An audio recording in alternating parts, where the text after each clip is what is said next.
Hello everyone, I'm Kavya. ఈ రోజు మీ అందరికి మాట్లాడబోతున్న టాపిక్ ఏంటి అంటే యాంగ్జైటీ డిసార్డర్స్. అసలు ఎందుకు మనం ఇది తెలుసుకోవాల్సి వచ్చింది, ఐ మీన్ పర్టికులర్ గా ఒక టాపిక్ పెట్టేసి మరి అంటే ఇది సైలెంట్ లో సఫర్ అవుతున్న చాలా మంది కోసం అనమాట.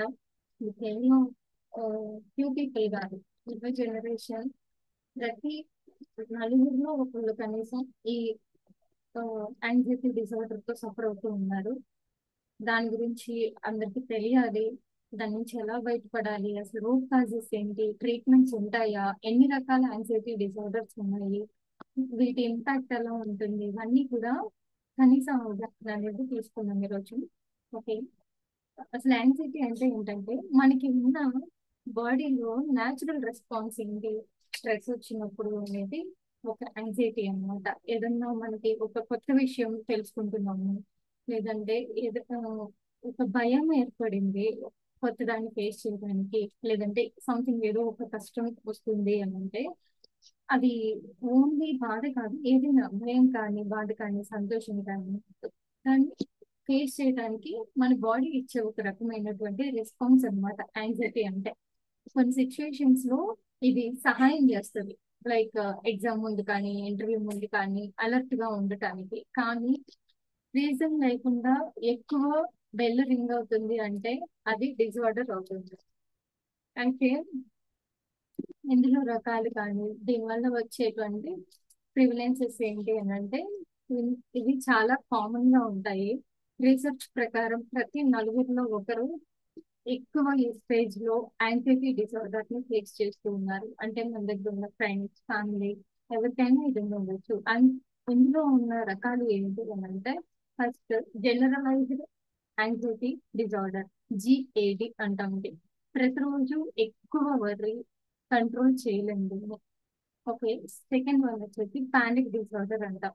ఇది ఆ, ఆకస్మికంగా వచ్చే ఒక పెద్ద భయము, చెస్ట్ పెయిన్, గుండెల్లో కొట్టుకోకపోవడం, ఇట్స్ లైక్ హార్ట్ బీట్ లో చేంజ్ కావడం, ఇలాంటి సిమ్టమ్స్ అన్నమాట. తర్వాత ఫోబియాస్ అంటే హైట్ అంటే భయం అంటారు, యానిమల్స్ అంటే భయం అంటారు, ఫ్లయింగ్ అంటే భయము, ఇలాంటి ఒక స్పెసిఫిక్ కండిషన్స్, ఫియర్స్ ఉంటాయి, వీటిని ఫోబియాస్ అంటాం. వాటర్ అంటే భయం అంటూ ఉంటారు. ఇట్లా డిఫరెంట్ ఫోబియాస్ ఉంటాయి. ఒక్కొక్క ఏజ్ లో ఫేస్ చేసుకుంటారు. ఏజ్ తో పోతాయి, కొంతమందికి ఏజ్ పెరిగినప్పుడు పోవు. తర్వాత సోషల్ యాంగ్జైటీ డిసార్డర్ అంటే జనం మధ్యలో ఉండాలంటే భయము, సిగ్గు, ఇలా ఫీల్ అవుతూ ఉంటారు. ఎంబారస్మెంట్ అంటాం కదా, అలాగా.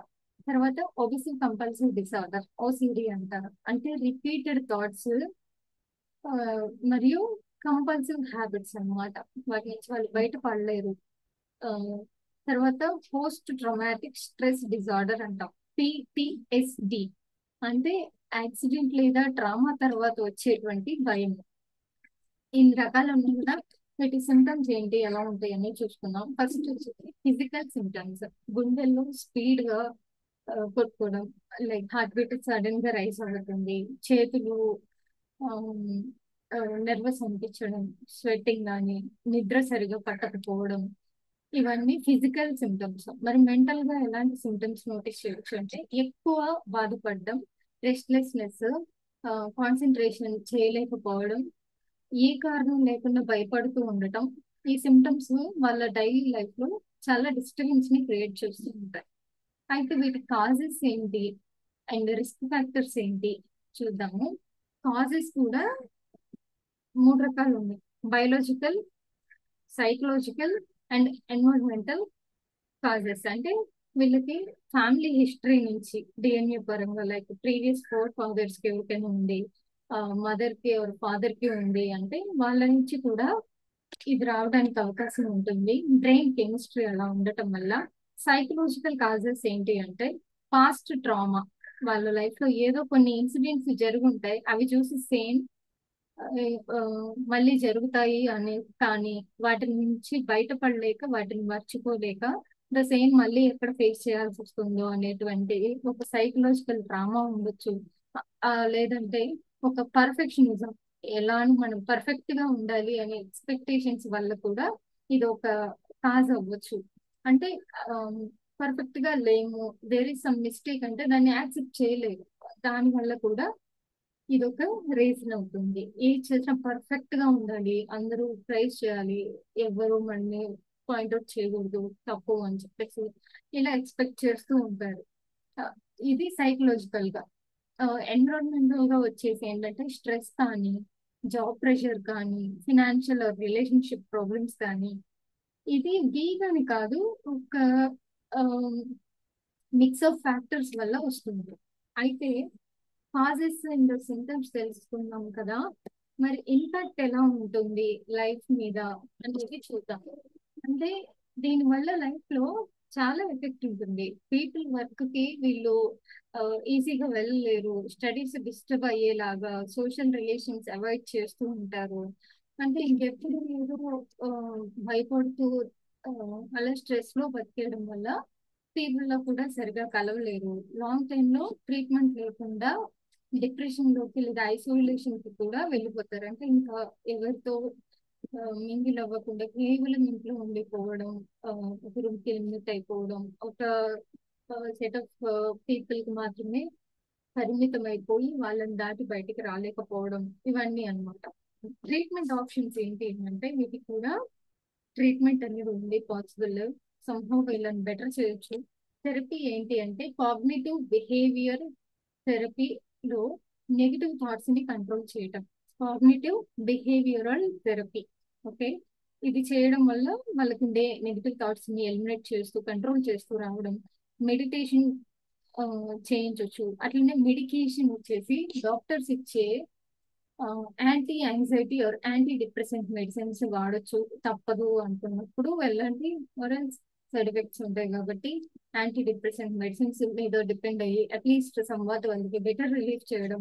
లైఫ్ స్టైల్ ఎలా ఉంటుంది అంటే రెగ్యులర్ గా exercise, meditation, proper sleep, caffeine avoid చేయడం లేదా రిడ్యూస్ చేయడం, ఇవి ఇంప్లిమెంట్ చేయడం ద్వారా లైఫ్ స్టైల్ ద్వారా కొంత బెటర్ అనేది తీసుకురావచ్చు వాళ్ళ పరిస్థితిని.